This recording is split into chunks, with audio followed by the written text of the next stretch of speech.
Welcome back to Celebrity Radio. It's Alex Belfield talking to some of the world's biggest stars and some of my favourite people. And we've got one for you today, a lady who is sensational. We've known her for over 10 years as one of the biggest and best voices in the West End. She's currently back at the Coliseum in Carousel by the A&O, starring in this beautiful musical, which thankfully she gets to steal with the big number. Brenda Edwards, how are you? Oh, Alex, I'm very good, thank you. That was such a sweet introduction. You know, the thing about you is you make it look easy, and I think that's what we like in a theatre. We don't want to worry whether you're going to hit that note, do we? Well, I mean, you know, the obviously it's one of the big songs of the show, Never Walk Alone, and believe it or not, I come out every night and think, am I going to hit that note? But it's such a beautiful song. As you say, it's a beautiful musical, and it's a beautiful piece that Rodgers and Hammerstein wrote. And it's just, for me, it's just an absolute pleasure to be able to be in the show, and singing that song is just a really big highlight for me. And they could have picked anyone, and they picked you. When that phone call came through, you must have been thrilled. A, you've got that star cast, but B, you've also got the A&O behind you and that amazing orchestra. Oh, my God. I mean, yeah, I went for the audition last year sometime, November, I think it was. I went for the audition. And, you know, I met Lonnie, and he was so lovely. And, you know, we worked together, and that was when he kind of said that, you know, he wanted to take the Nettie Fowler character in a slightly different direction to what it's been done before. Instead of it being soprano, you know, he wanted a bit of a gospel-y, soul-y kind of weighty spin on it instead. Hence my interpretation of it that you saw when you came to see the show. You know, it's slightly lower, but it's a bit more grounding. You know, the way that I sing it, and it's very in keeping with the character. Nettie Fowler is, you know, she's a support system for the community, which is quite funny. I seem to keep playing these roles, you know. Motormouth was the same. People come to her to congregate and to, you know, look to Motormouth for help and guidance, kind of thing. And you know, if they've got any problems, then they came to Motormouth. And it's the same with this one with Julie. You know, Julie and Billy Bigelow. They come to Nettie Fowler, and Nettie helps them out.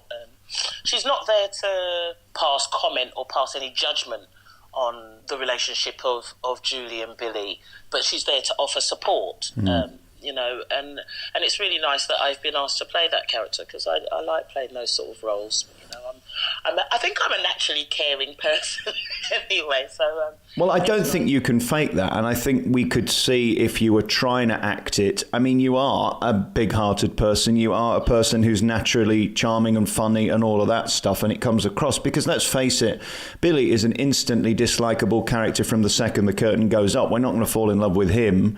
Yeah. Then we got Julie, who's ditzy. I mean, you're the soul of the show, really, and intended to be so. Well, yeah, I mean, I think that's what Lonnie Price wanted for the character of Nettie Fowler, and I'm really, really glad that under his direction that I've managed to deliver that and get that point across. I mean, you know, it is an amazing cast. You know, from Catherine, Alfie, Alex, and Gavin and Derek. You know, it's just, there's so much talent. You know, everybody in the E&O chorus, the ensemble, the dancers, the orchestra. It's quite overwhelming. You know, when I went to the Sitz Probe, and that was the first time that I'd gone into the E&O, and I was kind of just really, I was really dumbfounded and just gazing and looking around at the beautiful space. And then obviously when the orchestra started playing the prelude, and it was just the goose pimples. Yeah. It was just amazing. And I'm in awe every night when I go and sing. I'm in awe of it all, and I still pinch myself to, am I actually on this stage singing this number with this beautiful beautiful orchestra and with this cast that are just so strong. I mean, the E&O chorus, they're amazing. They are absolutely amazing set of people, and it's nice the way that they're not that's their home, and it's that they're on that stage pretty much every night. And to be a part of that and have them share the stage with us, it's really, really special. It's really special. And you can say what you like about Catherine and Alfie, and many have. I mean, they're both sensational singers, and regardless of anything else, to have them in that show with those voices is a true treat, and to see them together. Yeah, I mean, I stand at the side of the stage a lot and listen to their voices, and the power and the strength that comes out. It's just, I can't, I like I said, I pinch myself a lot during the show. I've been pinching myself a lot. I'm quite bruised. I was going to say, must be painful. I'll have to pinch myself when I next see you. Snap you out of it.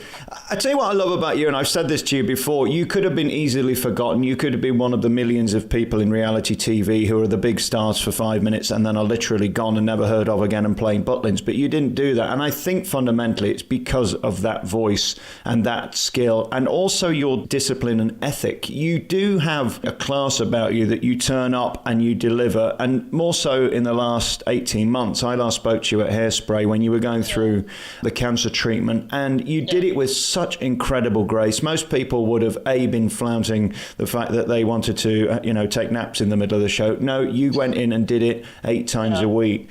Just remarkable. Congratulations on that. Thank you so much. I mean, obviously when we spoke last time, I was in the midst of the chemotherapy, and now we're speaking again, and I've finished my chemotherapy, and I'm definitely on that road of recovery. It takes a little while for all the drugs and stuff to come out of your body. So they said probably 6 months to a year. Before I'm back to normal, whatever normal was. But I'm very, very grateful to have had the career that I've had, and to have the support along the way that I've had from, whether it be the different directors that I've worked with. I've had the privilege of working with, and all the different cast members and people that I've met along the way.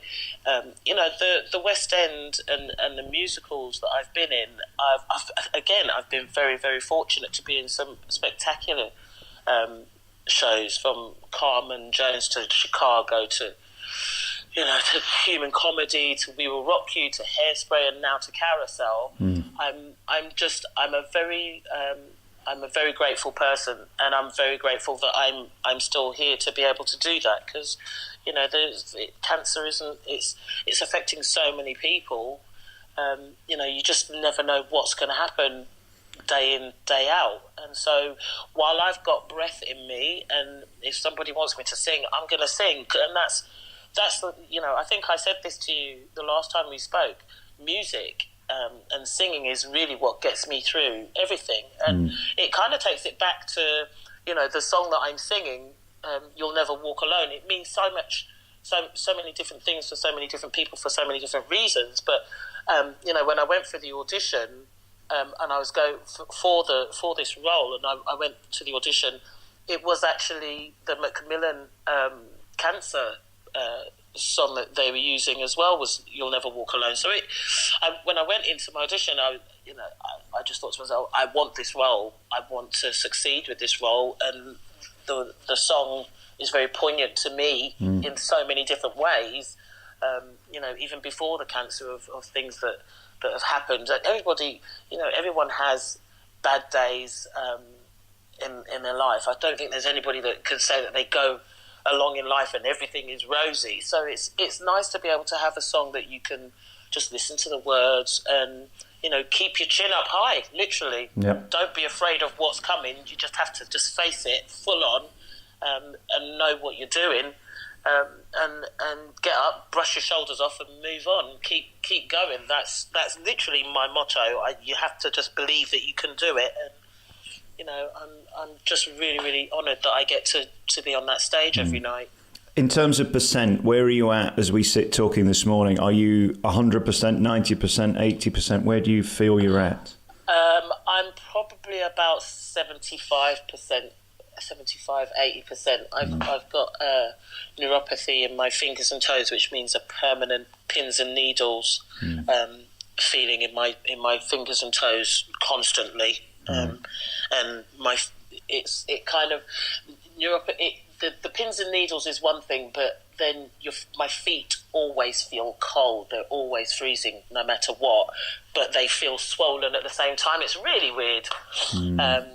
So footwear is a bit of a problem for me, getting my feet to feel comfortable in anything. So I kind of live in trainers. Literally, that's my life. And if I have to put some shoes on, then I'll put them on and I'll grin and bear it. Like the Olivia's, I was in a lovely pair of heels. But by the time the Olivia's finished, I was like, oh my God, my feet. But it's just one of those things, and that's the only side effect that I've got that's left. That's really affected me. I mean, obviously, when I was doing Hairspray, it affected my throat. My throat got very dry all the time from the treatment, and I think that because I've had so long I had quite a bit of a break after I had my last operation. I had a break of resting, vocal rest, so that's why I think I'm kind of ready for this show now. And of course, I've got Hairspray coming up again.